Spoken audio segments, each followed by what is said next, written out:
ये सब क्या है फाइज?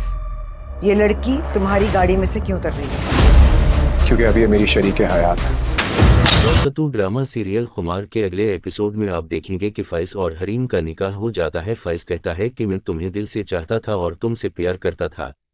हरीम ये सुनकर कहती कि मैं भी आपकी बहुत इज्जत करती हूँ और मैं बहुत खुश हूँ। इसके बाद फैज हरीम का हाथ पकड़ लेता है और अपनी गाड़ी में बिठाकर अपने घर ले आता है। जब वो घर में दाखिल होते हैं तो फैज की माँ ये सारा मंजर देख रही होती है और जब वो हरीम को गाड़ी से उतारता है तो उसकी माँ कहती है कि बेटा ये सब किया है।